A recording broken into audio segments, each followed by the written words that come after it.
Haleluya. Halo Bapak Ibu. Baik. Kita bersyukur hari ini di mana seluruh gereja, khusus umat Tuhan di seluruh dunia dan Indonesia ini mengingat di mana hari kenaikan ya yang disepakati sehingga dibuat menjadi satu hari libur dalam kalender Masehi agar disepakati hari libur itu agar bisa bersama-sama beribadah. Kalau masing-masing nanti bikin tanggalnya, orang Israel bikin tanggal, orang Yunani bikin tanggal, maka nggak ada kesamaan saudaraku. Sehingga yang dirayakan ini satu, maka harus sama semuanya. Amin. Ya, hari kenaikan Yahshua HaMashiach itu setiap tahun diingatkan untuk diperingati atau dirayakan secara rohani. Saudara dikasih Yahweh, ini terus juga mengingat di mana ya Yahweh ya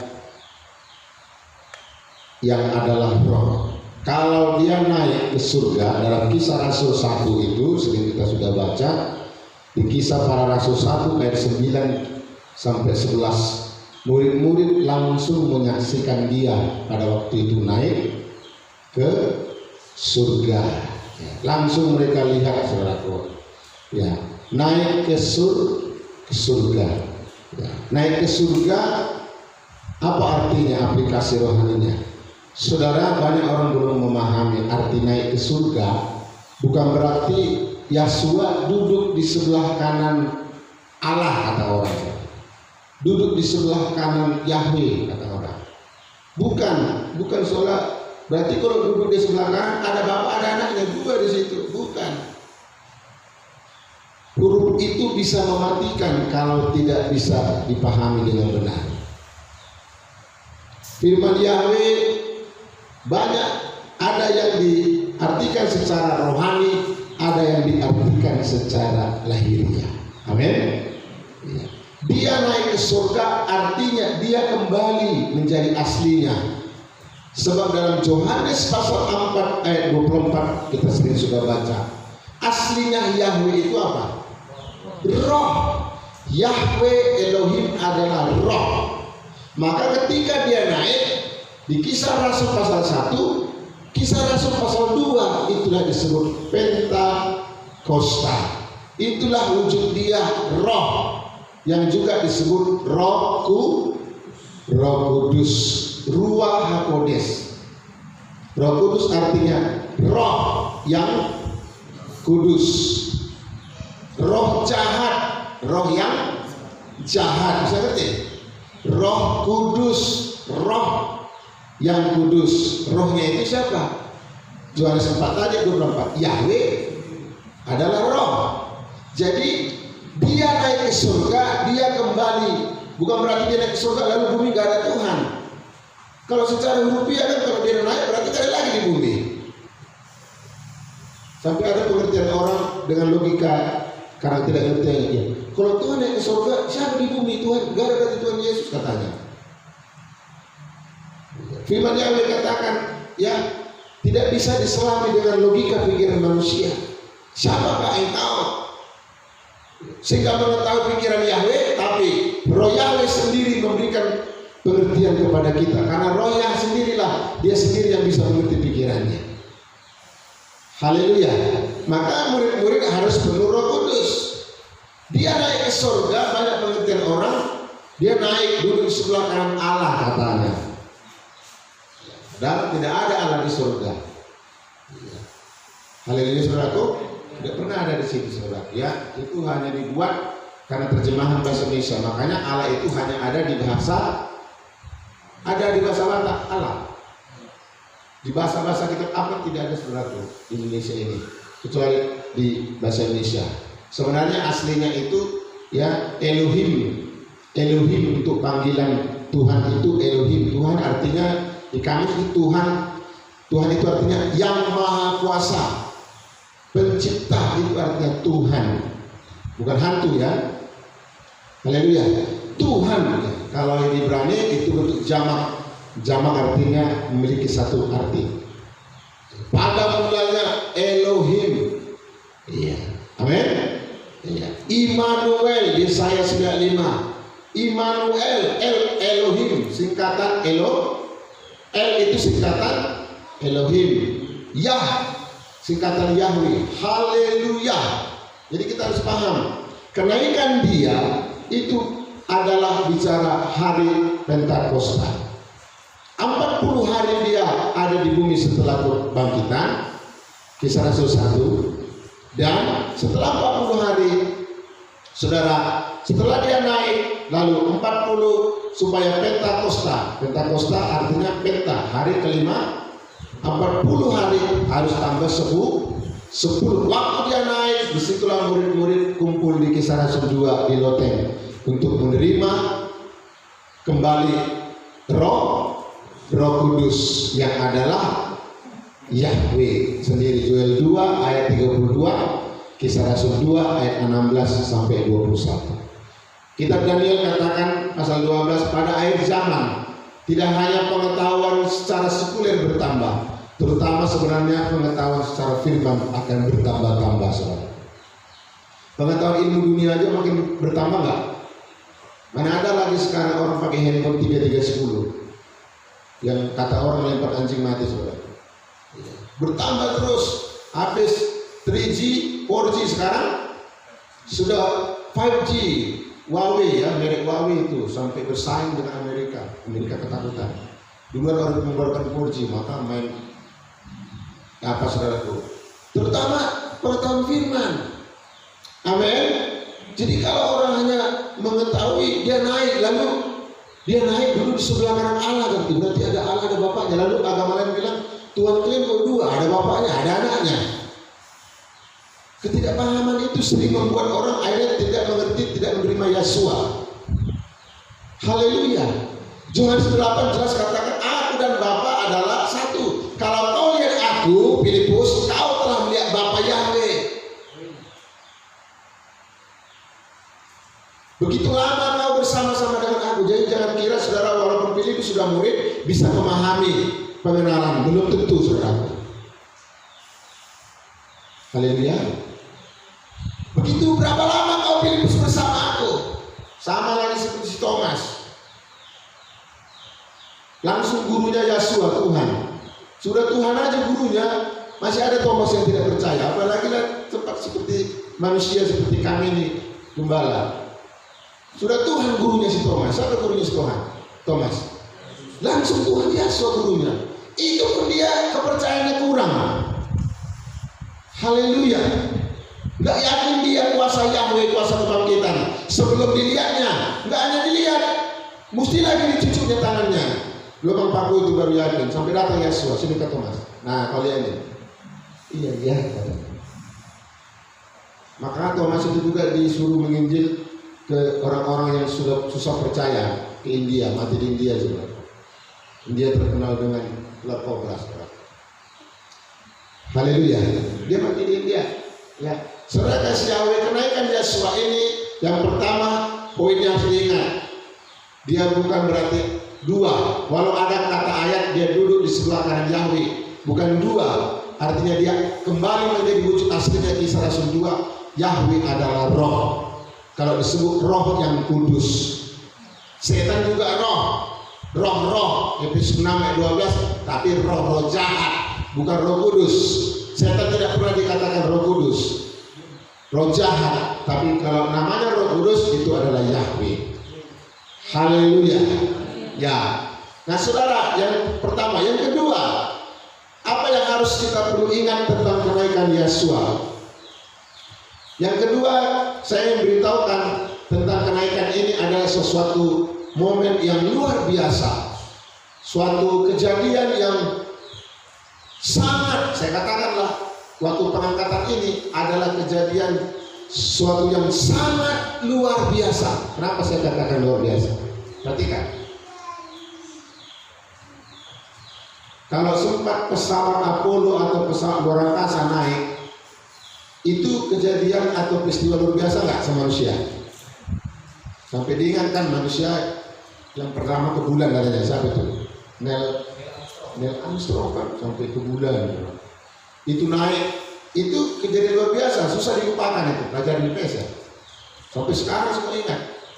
Tapi sayang kenaikan Yosua itu seharusnya diingat seluruh manusia. Karena itu momen suatu kejadian yang sangat penting. Amin. Yang kedua, saya ingin beritahu bagaimana soal pengangkatan di bumi ini. Di bumi sudah ada 2 orang manusia biasa yang diangkat oleh Yahweh. Yang pertama Henok dari Kejadian pasal 5 ayat 24. Dalam Kejadian 5 ayat 23 sampai 24, Henok itu langsung diangkat hidup-hidup. Henok punya istri. Dari mana tahu? Pernah kenalan? Tidak ada ayat mengatakan langsung secara rupiah dia punya istri. Tapi kita yang cerdas diberi hikmat dari surga. Firman katakan Henok memperanak. Kalau memperanakkan berarti ada nggak mungkin dia hamil, dia melahirkan. Karena laki-laki disebut memperanakkan. Kalau perempuan melahir, dia memperanakkan, dia punya keturunan. Karena dia punya anak, berarti dia punya anak, punya istri. Tapi kitab suci mencatat istrinya nggak diangkat, anaknya Henok sendiri diangkat. Kita lihat Kejadian, kita buktikan. Kejadian 5 ayat 24 aja langsung intinya. Kejadian 5 ayat 24. Kejadian pasal 5 ayat 24. Sudah saudaraku, kita baca? Yuk. 1, 2, ya. Dan Henok hidup bergaul dengan Elohim. Kemudian dia tidak ada lagi karena Elohim telah mengangkatnya. Perhatikan, asli kan? Ayat 24. Kejadian 5. Siapa yang diangkat? Istrinya, anaknya, atau Henok? Istrinya tinggal sama anaknya. Dari sini kita belajar bahwa ke surga itu tidak bisa boncengan. Ke pajak tidak bisa boncengan belanja. Sepeda motor, beca. Kalau ke surga pertanggungjawabannya masing-masing. Katakan amin. Saya bertanya, kenapa Henok diangkat? Kitab suci mencatat ayat 23-nya, karena dia hidup bergaul erat dengan Tuhan, dengan Elohim, dengan Yahweh. Dia bergaul erat dengan Elohim, dengan Yahweh. Seandainya istri anaknya sama seperti Henok, pasti diangkat juga dong. Haleluya. Jadi maka itu bisa juga satu keluarga, suaminya sungguh-sungguh, istrinya bisa kurang sungguh-sungguh, dan anaknya bisa kurang sungguh-sungguh. Lihat juga Elia. Ini yang pertama, manusia yang pernah diangkat di muka bumi ini, Henok. Yang kedua siapa? Nabi Elia. Saudara yakin nggak Elia punya saudara? Dia masih hidup orang tuanya, masih ada saudaranya. Tapi hanya Elia, dan ada nabi-nabi di situ kan? Tapi kebanyakan sudah menjadi nafsu, nabi palsu. 450 tambah 400, 850 ya, yang dikuasai oleh Raja Ahab, terutama istrinya si Izebel. Seharusnya Raja Israel itu menyembah Yahweh, tapi mereka menyembah berhala. Di situ kejatuhannya. Banyak nabi-nabi pada saat itu tapi nggak diangkat. Tapi kitab suci mencatat Elia langsung diangkat ke surga. Diangkat hidup-hidup atau mati? Hidup-hidup. Saudara percaya dengan Yahweh, langsung hidup. Waduh, luar biasa. Henok dikasih tahu umurnya 300 tahun dia bergaul, berarti dia diangkat umur 306. Berarti mulai umur 65 tahun dia sudah bergaul. Supaya 365 harus tambah 300 tahun dia bergaul. Nah, dia diangkat langsung umur 365. Waduh. Dengan manusia dulu umurnya bisa nggak sampai 1969, itu salah paling tua. Manusia tertua di planet bumi dulu sampai sekarang, pemecah rekornya adalah Metusala. Sekarang ada manusia 2020 ini yang paling tua di Jepang nggak salah ya, 120 ya. Orang Jepang sampai giginya masih bagus, bukan gigi palsu, mesti kan dicuci. Sabuk cuci masuk ke kelas, lupa ngambilnya saudaraku. Asli giginya masih cantik, saudara. Orang Jepang sampai ditanya, kok bisa panjang umur? Ini, ya, segala macam saudara. Itu dari Yahweh. Kalau manusia bisa hidup itu kemurahan dari Yahweh. Haleluya. 120 tahun masih ada. Tapi sekarang udah payah lah, susah. Umur 50 aja udah asam urat, urat asam, rematik, kebas-kebas. Sisi Prayo 10 tahun udah kebas-kebas kakinya. 10 tahun kebas-kebas kakinya teman-teman. Aduh, kata si Prayo udah kebas kaki udah. Makanya jangan jajan aja. Itu banyak makan-makan kimia sebenarnya. Haleluya. Dulu manusia itu panjang-panjang umurnya. Mulai pendek, satu karena dosa, kedua Kejadian 9, manusia pertama makan daging itu pada zaman Nuh. Di situlah dikatakan manusia makan daging. Dulu manusia itu makan buah-buahan dan sayur. Pertama buah-buahan, karena berdosa diusir, jangan lagi dapat buah, rumput dan sayur-sayuran lah. Sayur-sayuran itu juga rumput, jenis rumput. Ya. Haleluya. Itu Kejadian pasal itulah menjadi makananmu. Dan berladanglah si Adam sampai dari dulu nggak capek-capek Taman Eden tinggal mengikuti, tinggal makan mau buat apa, tapi karena tidak taat, melanggar firman karena makanan, maka diusir. Maka itu saudara dikasih Yahweh. Yang kedua, manusia yang diangkat di muka bumi ini adalah Elia. Kalau Elia penjemputan pengangkatannya mantap, khusus dia diangkat agak beda seperti Henok langsung syup gitu ya, langsung syup seperti kilat. Kalau Elia dijemput pakai apa? Kereta kuda yang berapi penuh kemuliaan Yahweh. Sudah luar biasa. Haleluya. Kalau penjahat diangkat dan polisi ngangkat saudara. Kalau kita nanti tidak ikut diangkat hidup-hidup, nanti datang juga mengangkat kita antikris yang tidak pakai lambang 666 Wahyu 13 diangkat. Maka itu sebelum ya agar kita tidak diangkat antikris, mari kita diangkat hidup-hidup. Amin. Nah, yang kedua manusia pertama yang diangkat di bumi Elia. Kita baca 2 Raja-Raja 2. Kitab 2 Raja-Raja 2.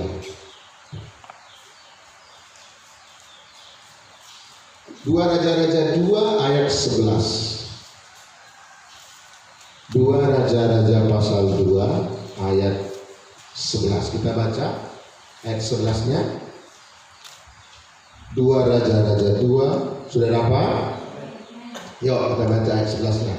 1, 2 ya. Dan terjadilah ketika mereka sedang berjalan dan berbicara, tampaklah sebuah kereta yang berapi dengan kuda yang berapi datang dan memisahkannya. Lalu Elia dalam angin badai naik ke surga. Amin. Kalau Elia disaksikan siapa? Anak rohaninya Elisa. Itu bukan anak kandungnya, itu anak rohaninya, anak didiknya, yang dituntun, yang digembalakan, yang dipercayakan Yahweh. Langsung ditengok Elia. Ada saksinya. Kalau Kisah Rasul 1 ayat 9 sampai 12, saksinya Yasua, Tuhan Yasua diangkat, murid-murid.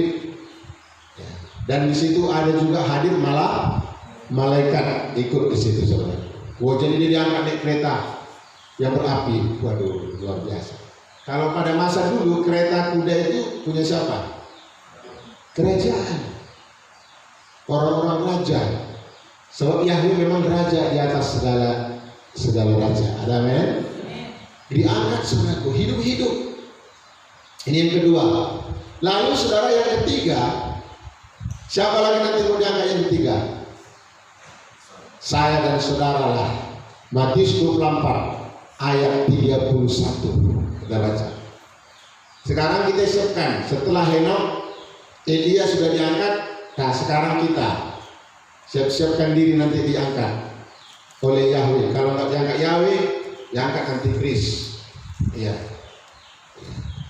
Haleluya. Apa tadi saya katakan? Matius 24 ayo. Matius 24 ayat ke-31. Matius 24 ayat langsung 31 aja. Oh, ayat 30 aja biar agak jelas ya. Matius 24 ayat 30 kita baca. Sudah? Saya baca kuat, semuanya bersuara, jangan pura-pura nggak ada suara saudara, nanti nggak ada suara saudara. Untuk baca firman terus terbaik dari suara saudara ya. Kita baca ayat 30, 1, 2, ya. Dan pada waktu itu karena manusia akan naik di langit, dan kemudian semua suku-suku di bumi akan meratap, dan mereka akan melihat anak manusia dibedakan di awan langit dengan kuasa dan kemuliaan yang besar. Ayat 31. Dan dia akan mengutus para malaikatnya dengan bunyi sangkakala yang mendahana, dan mereka akan mengumpulkan orang-orang pilihannya dari tempat penjuru mata angin dan dari ujung langit sampai ke ujung. Waktu Henok langsung dia ya langsung. Kalau Elia pakai kereta kuda yang nanti gerejanya jemaatnya diangkat juga nanti dengan tiupan sangkakala. Elia langsung dari surgawan, Henok juga langsung naik ke surga. Lalu inilah yang ditunggu-tunggu, inilah terakhir pengangkatan, tidak ada lagi setelah ini. 1 Tesalonika 4 gak usah dibaca, 1 Tes 4 ayat 13 sampai 17 sama itu dengan Matius, diceritakan tentang pengangkatan. Saudara dikasih Yahweh, dan pada itu tampak nanti di langit, maka langit itu menggambarkan hari pengangkatan, hari kedatangan. Nah, saudara kalau lihat langit, ingat pengangkatan, suatu tinggal. Saya kalau lihat langit jujur dari penjauh, setelah saya bertobat tahu ayat ini, kulihat langit saudara aku langsung ingat, kemana lah kok datangnya di malaikat ramai. Nah, seberangkan pejabat aja datang udah ramai saudara. Pak Jokowi aja dulu membersihkan tol ini, wah inang-inang, bapak-bapak semua, anak-anak, ramai kali pun. Nanti lebih ramai lagi pengangkatan karena seluruh dunia, ini versinya seluruh dunia. Kalau Henok dan Elia secara personal satu orang. Ini nanti yang terakhir ini saudaraku tidak dikasih tahu tanggalnya, bulan tahunnya, bagus nggak dikasih tahu. Kenapa saya katakan bagus? Kitab suci tidak mengasih tahu tanggal bulan tahunnya. Bagus menurut saya, kenapa? Biar berjaga-jaga. Kalau dikasih tahu nanti 3 bulan lagi, nggak mau bertobat. Nanti lah masih ada 90 hari lagi. Karena dia udah tahu kan? Makanya bagus tidak dikasih tahu supaya dia jangan main-main. Katakan amin. Tidak ada yang tahu, anak aja tidak tahu. Lalu orang agama lain bilang, lucu Tuhan kalian, dia mau datang tapi anak tidak tahu. Nah inilah mengerikan kalau nggak mengerti kebenaran. Huruf itu bisa mematikan. Bapak saja tahu, padahal Yesaya 9 ayat 5, Bapak itu dianya. Anak itu artinya firman yang dituliskan tidak dikasih tahu. Haleluya. Bapa adalah Yahweh, Roh Kudus memberitahu. Yang pasti waktunya pasti dia datang. Haleluya. Maka disebut datanglah Maranatha. Karena ada pujiannya. Bila bunyi sangkakala, bila bunyi sangkakala, bila bunyi sangkakala, terus bila bunyi sangkakala, jago tak ada. Pas udah datang sangkakala itu waktu pas nggak kebaktian di saudara. Mana tahu contoh ya. Memang ditulis jangan kau jatuh pada hari Sabat saudaraku ya. Haleluya. Ya, jangan kau jatuh pada hari Sabat. Ya, jangan kau jatuh kedatangannya pada saat hari kehamilan.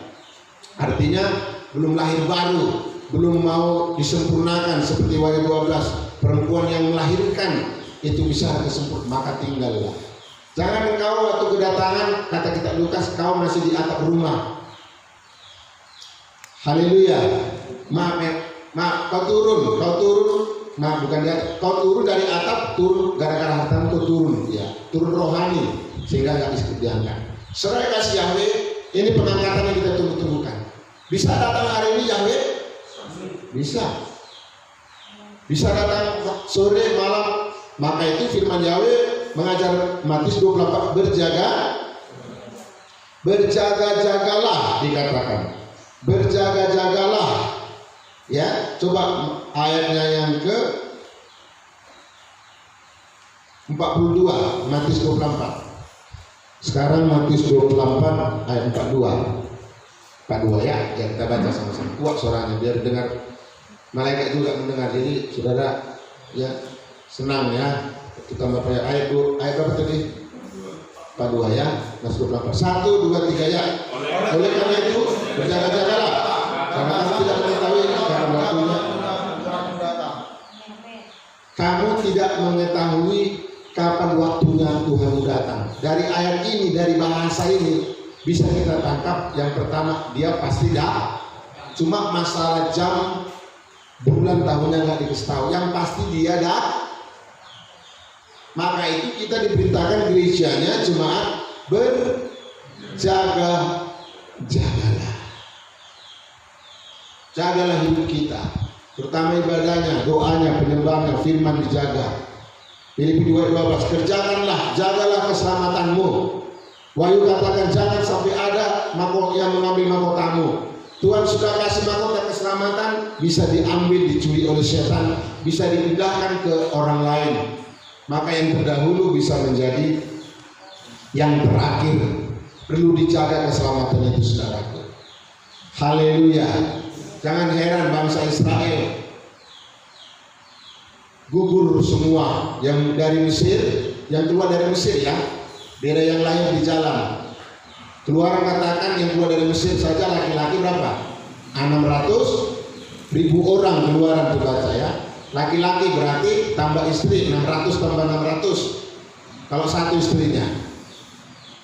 Lain lagi budak kan? 1.200.000 tambah anak. Orang Israel baik banyak anaknya. Orang Batak juga milik orang Israel. Karena 10 itu mergor 10 sedia. Yakub anaknya lumayan 100. Laki-laki 12 tambah lagi perempuan 1 tidak. Nah, banyak, hampir 2 juta orang dari Mesir keluar, tetapi yang sampai ke tanah Kanaan dari yang keluar itu hanya Joshua dan Kaleb, bilangan 13 sampai 14 itu saudara. Banyak yang terpanggil, sedikit yang terpilih. Haleluya. Jadi kedatangan Yahshua tadi dalam Matius 24 ayat 31 disebut sebagai anak dia anak manusia. Kenapa disebut anak manusia? Karena dia datang dalam wujud manusia. Sebenarnya Yohanes 4 ayat 24 aslinya itu roh. Manusia roh, walaupun dia manusia roh. Roh yang menjadi manusia. Filipi 2:56 Yahweh Elohim, roh yang menjadi manusia. Haleluya. Anak manusia. Baru-baru ini ada saya dengar di Papua, saya bisa katakan ajaran sesat lah dia. Dia bilang, saudaraku, anak manusia itu sudah datang. Apa itu katanya? Paulus kedua. Dibuka itu di YouTube. Aneh-aneh. Memang itu tanda-tanda zaman Matius 24. Selain gempa bumi, selain perang, sampar, kelaparan, akan banyak yang berkata, akulah Messi. Ada muncul itu satu sekawan ini di Papua. Berapa dia katakan kepada gereja di media sosial, di YouTube, kalian orang Kristen di dunia, kalian tunggu-tunggu anak manusia. Aku ini orangnya. Rambutnya aja tak jelas bertengok, mulutnya aja tak jelas ngomong. Anak manusia. Ini jelas. Nanti itu juga saudara percaya. Aku anak manusia itu, Paulus kedua katanya. Inilah. Entah apa ini, entah pemain sinetron entah enggak ini, mungkin digaji nih kata orang. Mau bikin heboh-heboh.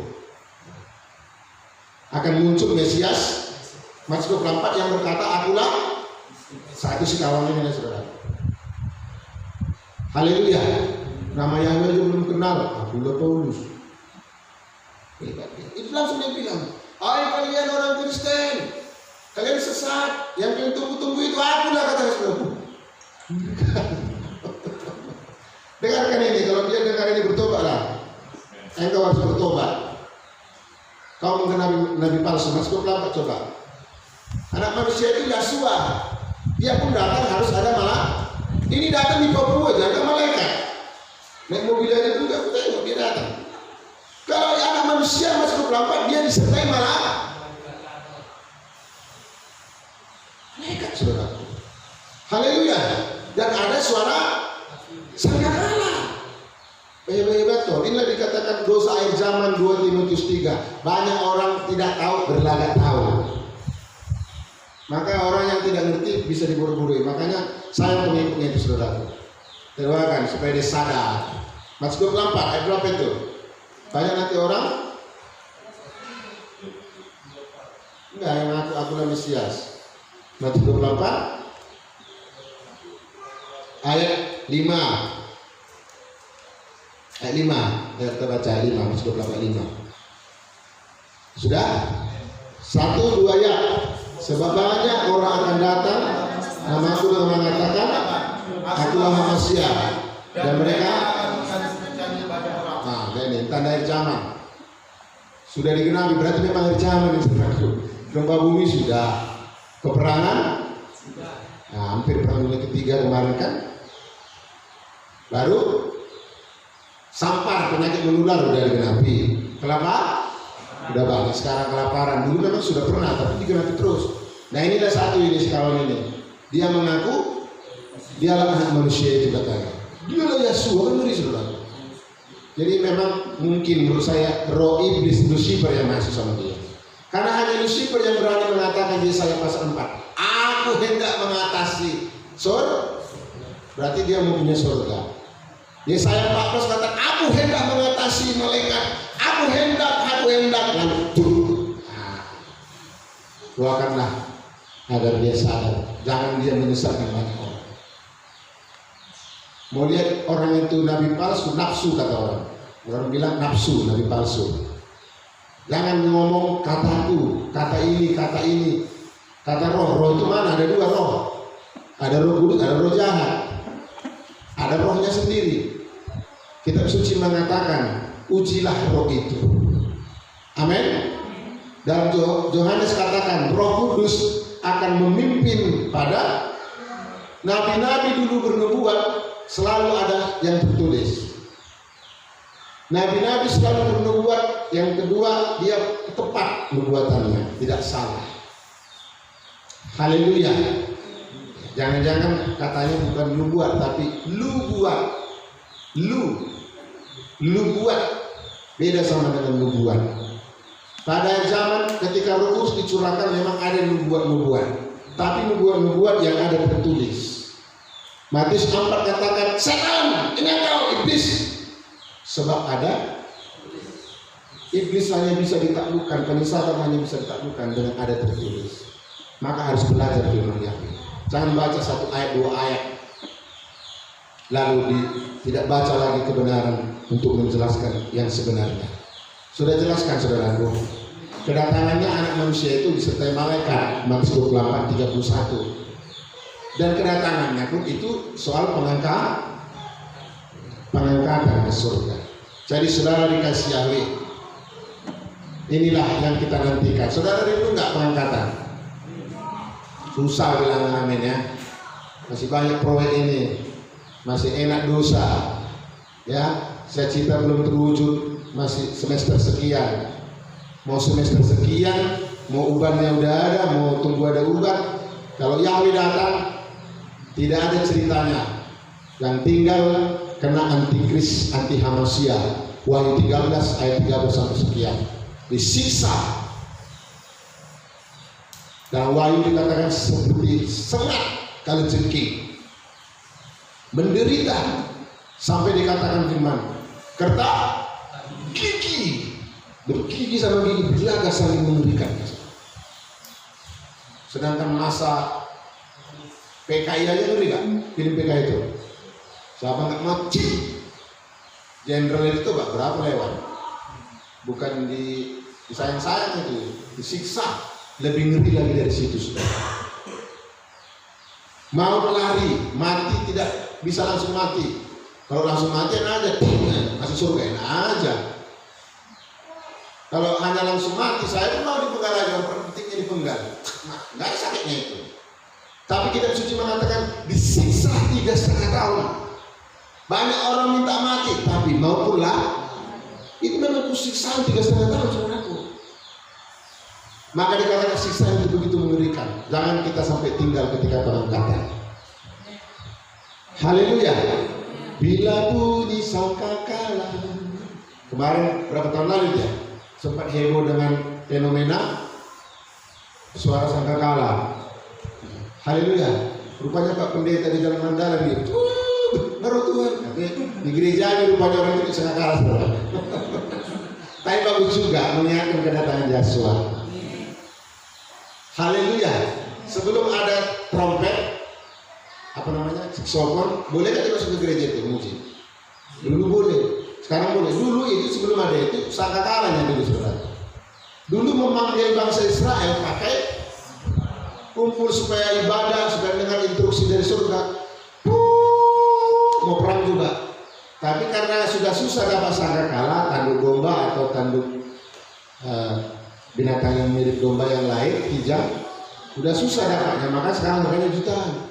Makanya di gereja nggak pakai sangkakala ngumpul di jemaat atau di kampung, pakai apa? Lonceng. Makuling giring-giring, tengok dulu sangkakala. Haleluya. Kan itu ngumpuli kan?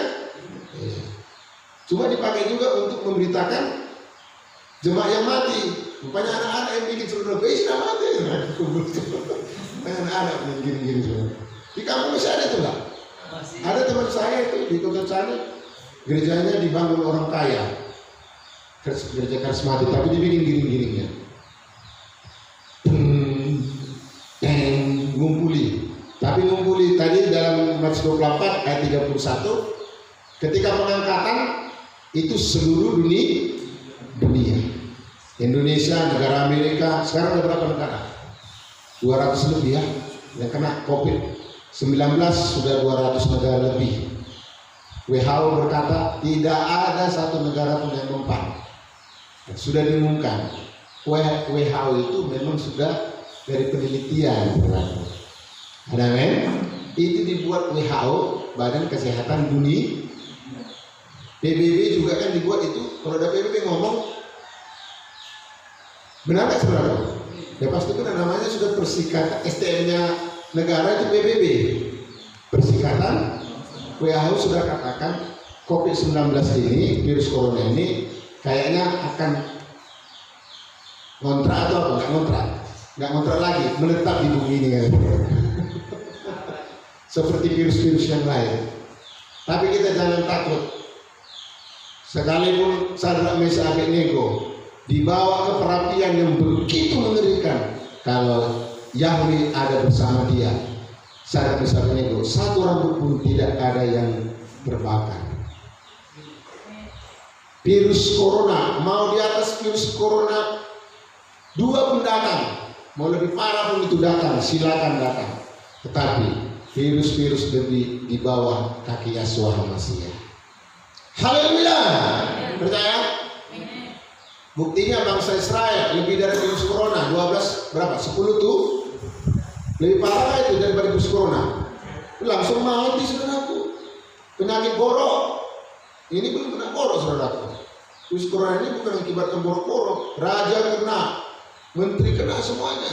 Sampai langsung dibunuh malaikat maut, kematian. 10 hukuman saudaraku sekali turun di Mesir. Buktinya bangsa Israel ada yang kena. Umur 60 tahun ke atas, anak bayi, muda-mudi, gak ada yang kena, sehat semua. Amin. Bangsa Israel pada saat itu rumahnya tidak standar, memenuhi standar kesehatan. Namanya pun budak. Tahu saudara tahu budak kan lepar ya. Kalau pembantu itu masih bisa bersih-bersih, masih bisa makan buah di kulkas, masih bisa menikmati mobil mewah. Kalau namanya budak, makannya beda.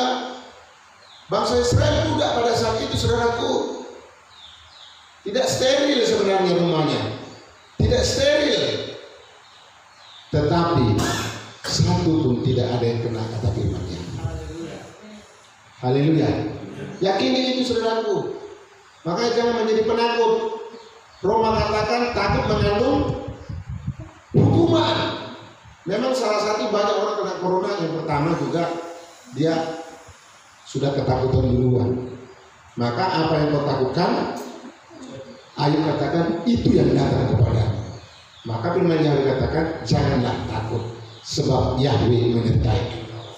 Yesaya 44 katakan, sekalipun engkau berjalan di dalam api, berjalan di sungai yang penuh arus, aku akan menyertai engkau. Haleluya. Mazmur 91 sudah jelas berkata, rebah kanan kirimu, virus pada siang hari seperti panas sore menjalar kepada daerah, tapi tidak akan menyentuh kepada hidup. Katakan amin. Ini siap-siap saudara pengangkatan. Amin.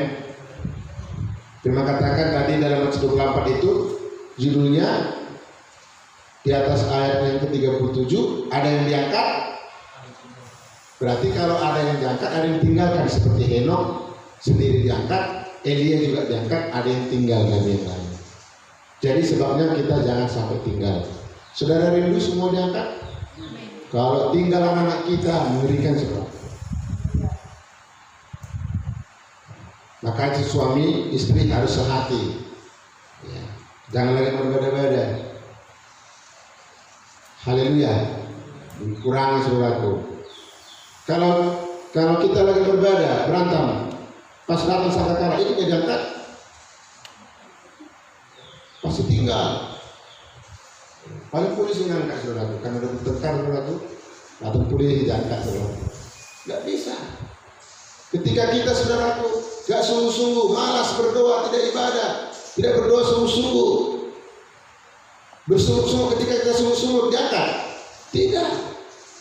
Yang mengucap syukurlah diangkat saudara. Haleluya. Semua rindu diangkat. Waktu pengangkatan itu hidup-hidup. Memang ada orang mati, orang yang sudah mati duluan sebelum datang malaikat tadi dipakai itu mengangkat. Yang mati dalam Yahweh ya, yang mati dalam kebenaran ya, yang mati dalam pertobatan, itu nanti sama ikut syuk kepada yang hidup. Jadi nggak semua orang mati ikut nama itu sedikit mama. Siapa bilang Henok hidup kok diangkat, Elia hidup kok diangkat, nggak mengalami kematian? Salah itu saudaraku. Kalau ada itu salah, jadi ikutin salah saudaraku. Ada amin? Semua harus mati. Udah jelas Henok kok hidup. Bahkan nanti yang diangkat pun Mazmur 24 ini orang yang hidup. 1 Korintus 15 ayat 51. Tidak semua mengalami kematian, tapi ada orang yang hidup yang diubah sekejap. Nanti kalau diangkat sepatunya tinggal nggak? Mau sepatu brand, ini nggak ada sepatu brand, tapi yang kena brand udah bolong-bolong. Tinggal. Tas kesayangannya tinggal nggak? Handphone terfavoritnya tinggal semuanya saudara. Maka jangan kita lebih mengasihi apa di dunia ini daripada mengasihi Yahweh. Rumah dimewahkan, rumah, angguau, yang bangun dari mana? Pendeta kami, mulut pendeta kami apa semua. Kau datang tidak membawa apa-apa, 1 Timotius. Kau pergi pun ke surga tidak membawa apa-apa. Hutan membawa. Ada yang lahir langsung punya apa? Pakai sepatu brand. Gak ada, lahir semua rata-rata. Pejabat-pejabat yang sekarang pejabat semua lahir sama kan? Telan, ada langsung udah pakai celana, pakai sempak, enggak. Enggak perlu lagi beli popok, langsung udah pakai popok dia lahir. Enggak saudaraku, itu manusia harus sadar. Setelah dia sudah punya harta, lalu dia sombong saudaraku. Lalu dia mulai katanya, karena pendeta si A belum punya mobil, itulah kurang doa dia katanya. Padahal dulu dia sepedanya belum ada. Tahu orang ceritanya. Gak boleh seperti itu. Kalau pengangkatan semuanya ditinggalkan. Maka Amsal 3:9, selagi kita masih hidup pergunakanlah harta kita untuk memuliakan Yahweh. Haleluya. Jangan seperti orang kaya, dikiranya dia sudah ke surga, ketemu sama Tuhan Yesus. Guru, apa yang kulakukan supaya aku surga?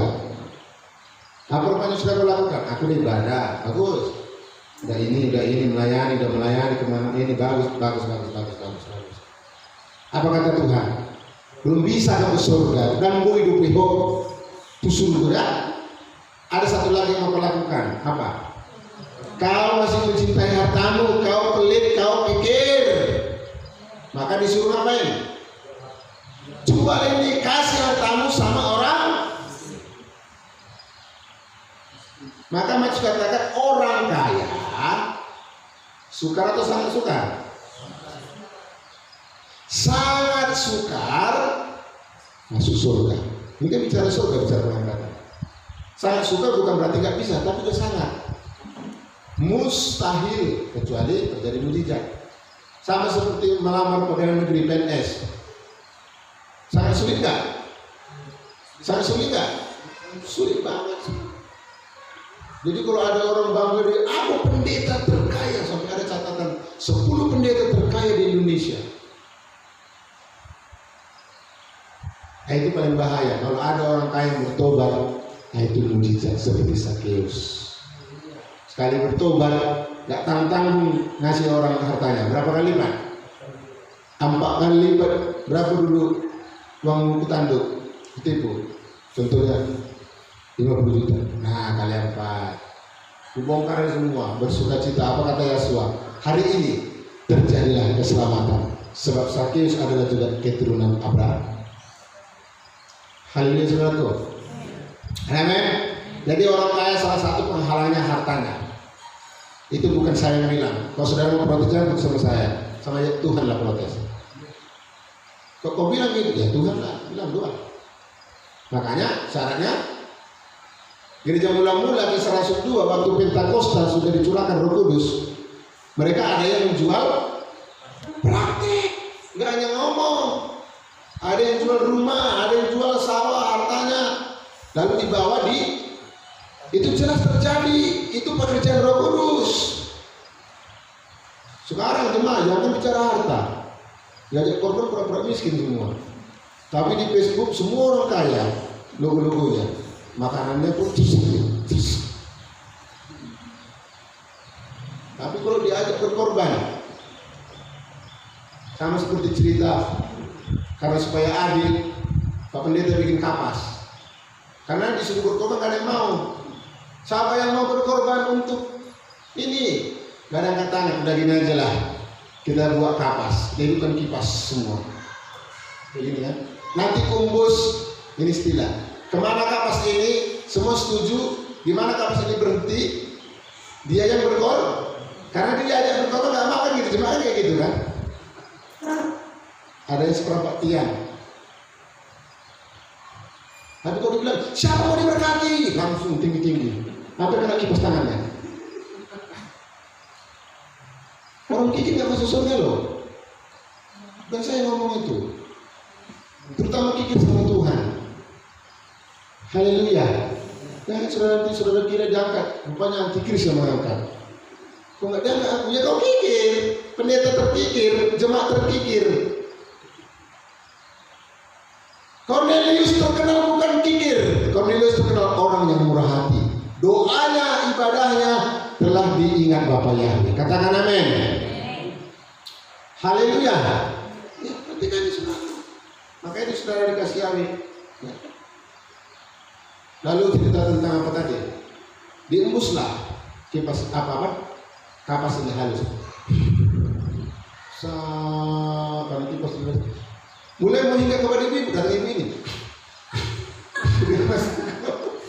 Hingga ada sampai sebelah, karena sebelah. Hingga mereka ke sana. Hampir sempat. Jadi semua jemaat ngembus, akhirnya datang ke pendeta. Semua ngembus jemaat kan, datanglah kapus. Udah mau dekat, datang pendetanya pun.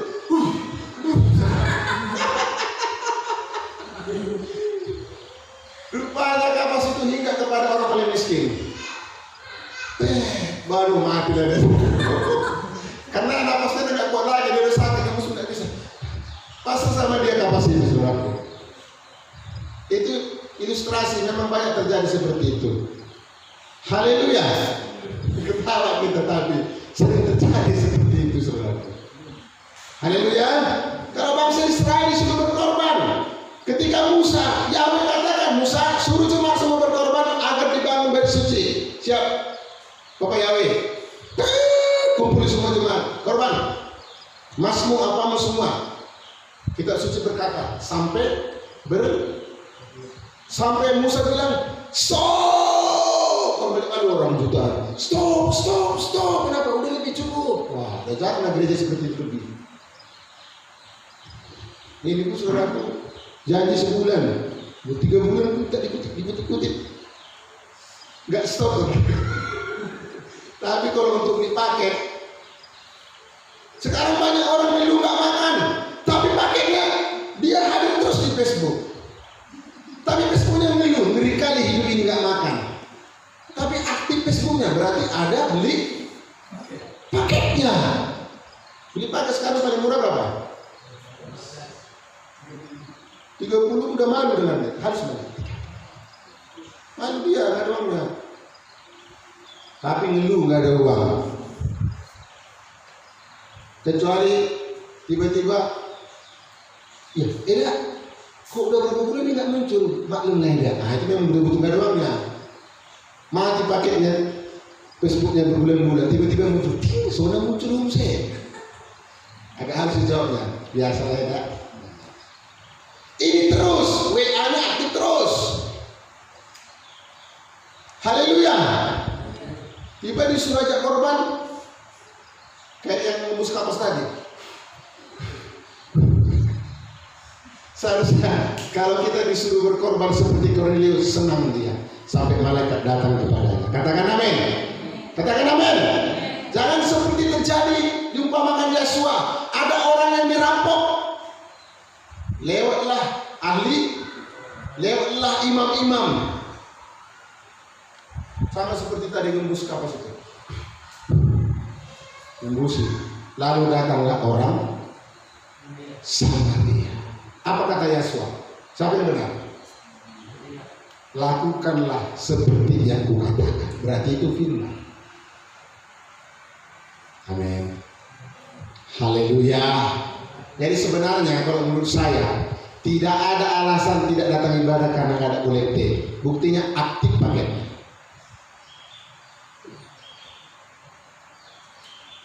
Haleluya. Gak ada kolektif, tapi tiap pagi bisa minum kopi.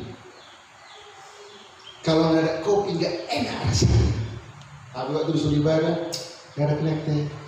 Seharusnya kalau nggak ibadah yang nggak enak rasanya. Jujur nggak saudaraku? Kolektif bisa kopek kan? Bisa 500 rupiah? Agak malu waktu ngasihnya. Ku sembah Kau Tuhan. Masukannya agak dalam, nanti bunyi dia saudara.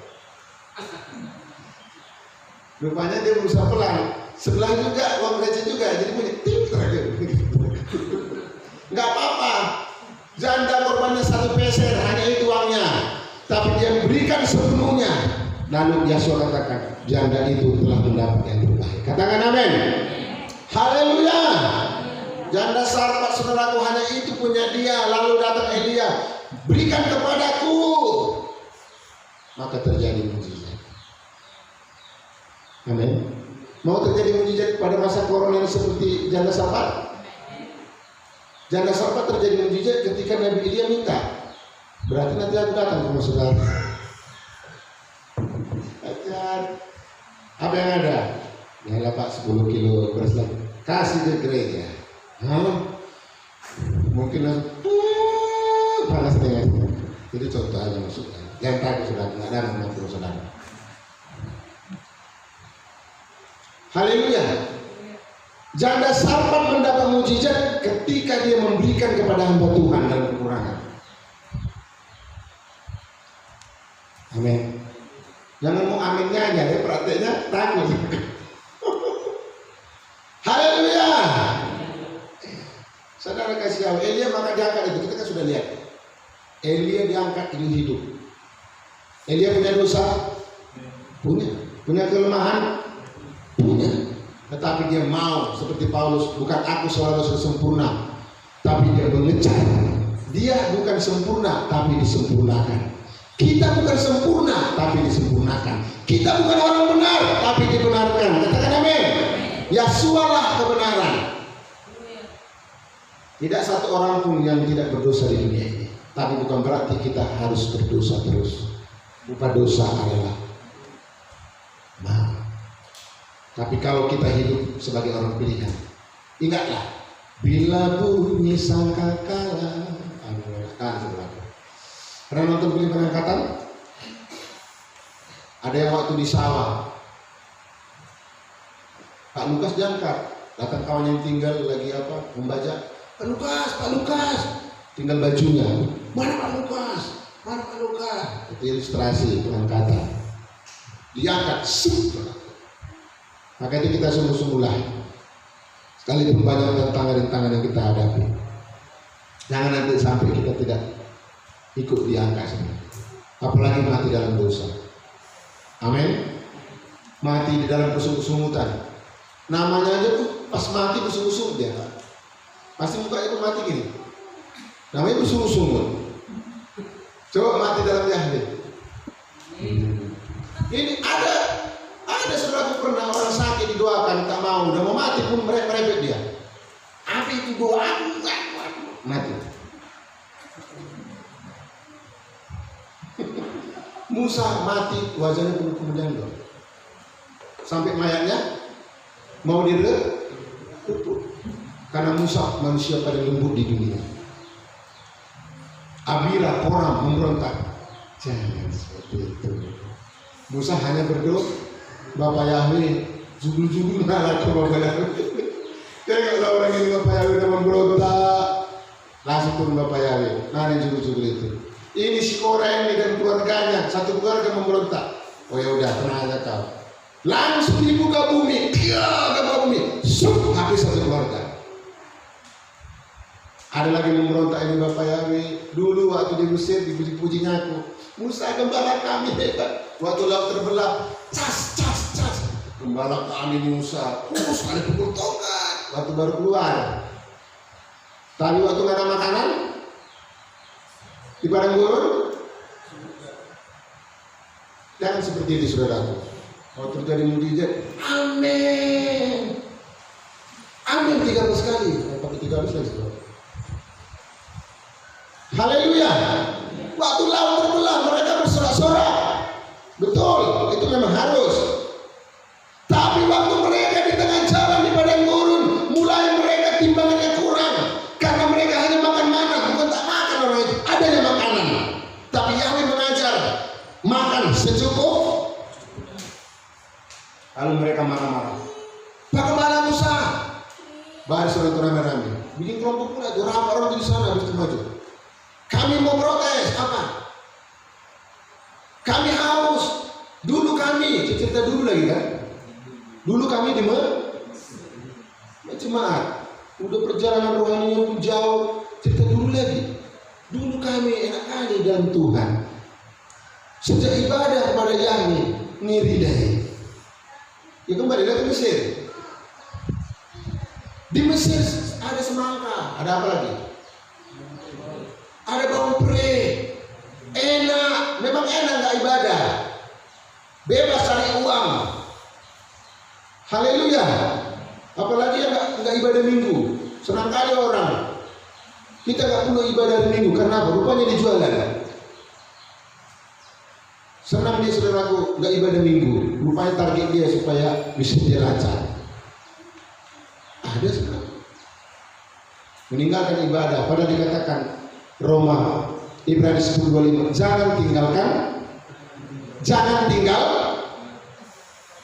Kalau saudara ngomong sama anak saudara, jangan kau tinggalkan rumah ya, jangan kau tinggalkan rumah, nanti masuk pencuri apa segala macam gas, jangan kau tinggalkannya.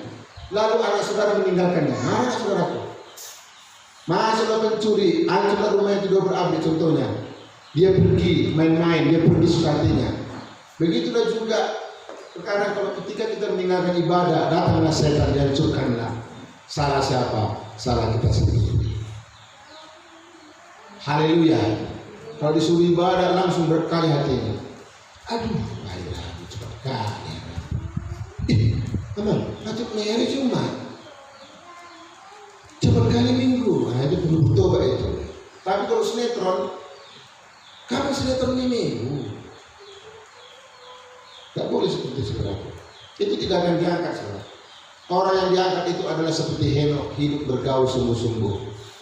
Matius 24 katakan, untuk bisa diangkat harus hidup seperti pada zaman Nuh. Amin. Matius 24 ayat 31 kan pengangkatan Yaunawan. Matius 24 ayatnya yang ke-37, syaratnya hidup seperti Nuh. Nuh juga dalam Kejadian pasal yang ke-6 ayat 9, Nuh itu hidup bergaul juga. Amin. Kalau mau diangkat, hidup sungguh-sungguhlah seperti Nuh. Kejadian 6 ayat 22, Nuh taat. Dia taat. Dia lakukan semua apa yang Yahweh perintahkan. Katakan amin. Ini coba Kejadian 6 ayat 22. Kejadian 6. Matius 24 tadi, kita harus hidup sama seperti zaman Nuh. Intinya apa? Taat. Matius Kejadian 6 ayat 22. Yuk, kita baca Kejadian 6 di mana Nuh. Kenapa dikatakan firman harus hidup seperti zaman Nuh, akhir zaman pengangkatan? Kita harus hidup seperti Nuh taat. Ayat 22 kita baca. 1, 2, ya. Dan Nuh melakukannya seperti semua yang telah Allah perintahkan kepadanya. Demikianlah dia. Ini syaratnya. Nuh selamat. Kalau kita mau selamat keluarga kita, maka taat. Lakukan apa yang diperintahkan Yahweh. Bukan yang diperintahkan pendeta, organisasi gereja atau orang lain, tapi apa yang diperintahkan firman Tuhan. Nuh melakukan yang belum pernah dilakukan orang. Katakan amin. Nuh membuat yang belum pernah dibuat orang lain. Benar? Sama seperti nama Yahweh. Mungkin orang bilang, gak pernah kami dengar gereja kalian kok lain. Yahweh, Yahshua. Ya memang itu perintah Yahweh. Muliakanlah namaku, panggillah akulah Yahweh, panggillah namaku. Yefanya 3 ayat 9. Aku akan membersihkan bibirmu dari ilah-ilah lain dan memanggil nama Yahweh dan beribadah bersama-sama dan melayani dengan nama Yahweh. Orang gak lakukan, tapi kita lakukan sama seperti itu. Haleluya. Nuh melakukan yang belum pernah dilakukan orang lain. Nuh melakukan yang belum pernah dikerjakan orang lain. Orang lain belum pernah kerjakan, tapi kalau itu firman, kita harus kerjakan agar kita selamat. Dan memang pada masa Nuh, banyak orang yang tidak mau melakukan perintah Yahweh, tapi Nuh taat saja. Sekalipun perintah itu bukan segampang secara manusia. Coba saudara perhatikan, gampang nggak secara manusia bikin perahu? Kapal besar, kapal lah kita bilang itu. Kapal pertama kapal Nuh lah, mungkin yang mesinnya beda ya. Langsung Yahweh mesinnya, kuasa pertolongan Yahweh. Amin. Dari kayu gopir katanya, itu kayu yang tahan, kuat. Dari ter itu pernah saya tonton filmnya. Anaknya 3, menantunya dan istrinya, bikinlah orang itu. Nuh diperintahkan bikin batra waktu dia umur 500 tahun. Air bah turun waktu dia umur 600. Kan sudah pernah baca. Berarti ada masa kurang lebih 100 tahun dia bikin itu. Haleluya. Ketika Nuh bikin batra, tahu nggak tetangganya? Nuh saudara punya tetangga nggak? Pastilah. Karena dikatakan banyak manusia pada saat itu menjadi 6. Ada lagi raksasa, apalagi raksasa kan sekali ngomong, halo, pasti benar. Kejadian 6 katakan, memang tidak ditulis secara detail, Tapi dalam Petrus, Nuh berkhotbah kurang lebih 100 tahun sampai kerjakan itu. Dia menyampaikan kebenaran bahwa air bah akan datang. Air bah itu bicara antikris. Antikris akan segera datang ketika Yesus akan datang mengangkat kita. Banyak orang tidak percaya. Perhatikan ini. Biarkan orang tidak percaya, tapi kalau firman Yahweh katakan, kita harus lakukan. Menderita enggak mau? Coba saudara nyampaikan sama orang tentang akhir zaman seperti Nuh, tapi ditolak. Kalau orang-orang menerima, pasti tidak hanya mereka yang selamat. Benar? Benar saudaraku? Berarti orang-orang semua itu nggak ada yang menerima yang dijumpai si Nuh. Saya yakin pasti mengejek. Saudara percaya nggak? Pasti Nuh diejek. Pasti. Kenapa? Perhatikan. Nuh bilang dunia ini akan dihancurkan, akan turun pada zaman Nuh belum pernah turun hujan. Kitab suci mengatakan Kejadian 2 ayat 7 yang membasahi bumi belum ada hujan, tapi embun. Sedangkan di Tanah Karo di Brastagi kalau embun itu bisa basah. Itu zaman sekarang, lagi zaman dulu. Haleluya. Hujan pertama itulah pada zaman Nuh. Lalu Nuh bilang akan ada hujan. Gila kau, hujan. Mana hujan? Sama seperti tentang kedatangannya, belum pernah. Mana ada datang malaikat? Ada itu. Kurasa udah bibilan kok bibilon. Tapi orang yang tua nggak dibilang tua kok. Orang nggak bisa sikit-sikit baca Quran nggak dibilang Koranon. Biar aja dibilang bibilon dari narkoba, tua kon, perbedaan. Lebar bisa dibilang bibilon. Bibilon arti sikit-sikit bibel, sikit-sikit firman. Memang betul ya saudara. Itu tandanya sudah ada firman dalam diri kita. Sebab di mana hartamu berada, di situ hatimu berada. Haleluya. Kalau corona jangan di hati saudara, corona yang terus saudara pikirkan. Corona yang terus yang kedua. Makanya postingannya corona terus. Tapi kalau firmannya ada, firman yang kedua. Dari perbenaran hatimu, firman Yahweh. Amin. Haleluya. Nuh diejek. Ada raksasa-raksasa. Secara manusia raksasa seharusnya bisa selamat. Tapi kitab suci mencatat, mau raksasa mau apa, mati semua. Ada anak bayi mati? Ada nggak anak bayi mati? Banyak. Dari mana tahu saudara ada anak bayi pada zaman Nuh? Kita katakan banyak orang kawin. Berarti kalau orang kawin pasti punya anak bayi, pasti bermakin semua. Jangan bilang anak bayi langsung ke surga. Enggak juga saudara. Amin. Kalau hanya bapak-bapaknya yang mati, berarti situ bawa bayi semua ke Batra. Aduh, bayi-bayi ini bayi nggak berdosa ini. Kalau dari bapaknya itu dosa keturunan kalau nggak diselesaikan. Bahkan Keluaran 20 sampai 4 keturunan. Maka harus bertobat, harus diputuskan. Haleluya. Bayi orang tak berdosa pada zaman dulu. Mana ada, antum semua kayak mengawinkan. Soalnya mereka kawin dalam kenajisan. Kedagingan mengambil sesuka hatinya. Kita Kejadian 6 katakan, haleluya. Raksasa-raksasa. Nah itu yang terjadi pada zaman ini. Biarkan saja. Kita diejek orang, apa Yahweh sesat segala macam. Gak pernah dilakukan gereja sana, gak pernah manggil ini. Lu tidak pernah melakukan yang dikerjakan orang, tapi karena perintah Yahweh, lakukan saja.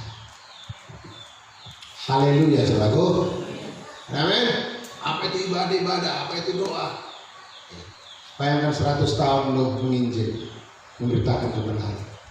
Cukup lumayan. Dihina, tapi lihat tanggal mainnya. Ketika air bah benar turun, penghukuman turun, ada perbedaan. Habis saudaraku, orang tenggelam, orang mati, orang hanyut binasa, tapi Nuh makin baik. Istrinya bersama keluarganya. Biarlah pada masa corona ini orang banyak tenggelam, orang banyak hanyut, rohaninya hancur, tapi kita makin naik rohani kita. Walaupun keuangan turun, tapi rohani naik. Jangan Pak Gembala, maunya dua-dua naik, terserah Tuhan. Kalau jemaat maunya semua naik. naik juga keuangan, naik juga rohani.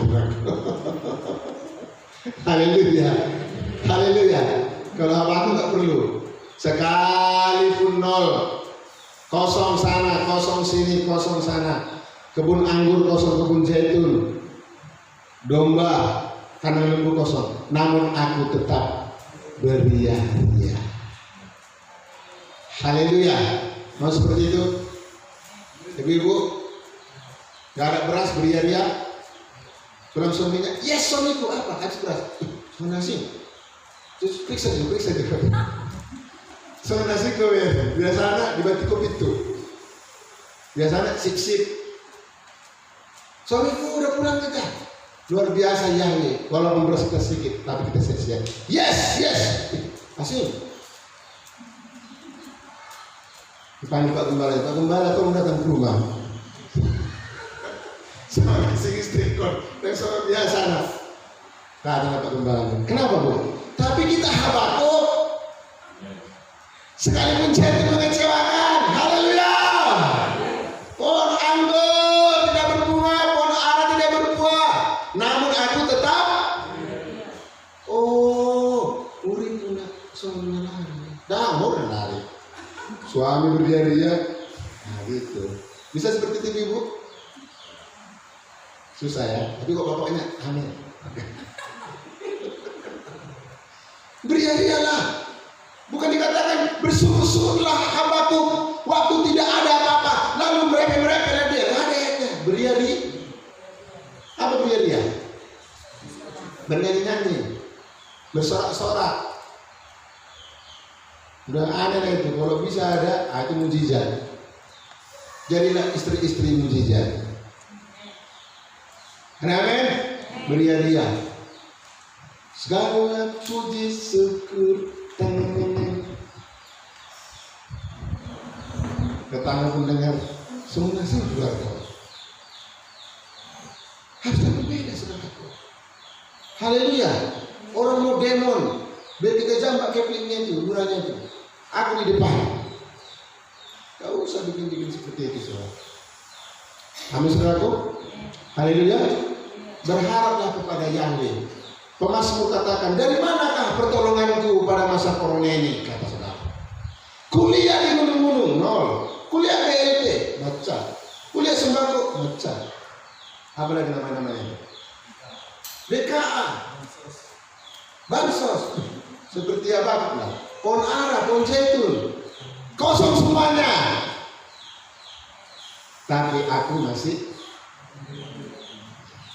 sulit ya. Firman Yahweh sebenarnya nggak sulit. Haleluya. Saya bersyukur sejak saya bertobat saudaraku, saya jaga dari sekarang. Amin. Seberat apapun masalah, saya nggak mau pusing orangnya. Saya orangnya simple, enjoy aja, enjoy positif maksudnya. Kalau orang bilang emangnya gue pikirin, maksudnya positif saudara. Amin. Artinya emangnya gue mau pusing. Itu aja kok repot. Kata Kristus susah. Yang bikin susah kadang kita. Yang bikin kita susah kan kita. Kalau saya susah pikiran saya, yang susah siapa? Nggak mungkin sedikit. Saya susah pikiran baru. Iya, jadi aku yang susah. Lari nggak nyambung. Jadi saya susah karena saya yang buat. Saya senang karena saya juga yang buat. Habakuk saudaraku tetap bersuka cita, bahkan melompat-lompat seperti kaki rusa di gunung batu ya. Puji Yahweh. Amin. Pergi ke rumah Kepling ke Lurah dengan harapan ada sembako. Mudah balging dengan dong. Tapi puji Tuhan. Bukan umpama aja bukan aja deh. Tapi ngaku orang beribadah, orang berdoa. Jangan utuk-utuk nih kata. Gak boleh seperti itu, sudah ya wes lah. Ada apa saudaraku? Ya pulanglah berdoa. Nah saudaraku dikasih awal itu yang kita lakukan. Pengangkatan ini harus ya kita persiapkan diri kita ya Bapak Ibu. orang-orang pilihan dari seluruh dunia akan diangkat. Jadi sekali lagi, berjaga-jagalah. Jadi kita harus berjaga-jaga. Jangan malas ibadah, jangan malas berdoa, jangan malas menyembah. Apa yang kau tabur? Kalau saudara tabur roh malas, maka itu yang datang kepada saudara. Saudara tabur sungguh-sungguh, Yahweh akan sungguh-sungguh menolong saudara. Amin. Ya. Jadi kalau mau dapat menuai yang baik, taburlah yang baik. Ibadahlah baik-baik, berdoa baik-baik, menyembah baik-baik. Sebab itu saudara kasih Yahweh. Ya, sekali lagi, hari pengangkatan ini adalah hari yang sangat penting ya. Hari yang sangat besar yang kita nantikan. Untuk kita boleh persiapkan diri kita. Mari kita ya datang. Demikianlah firman Yahweh. Kita bersyukur. Haleluya.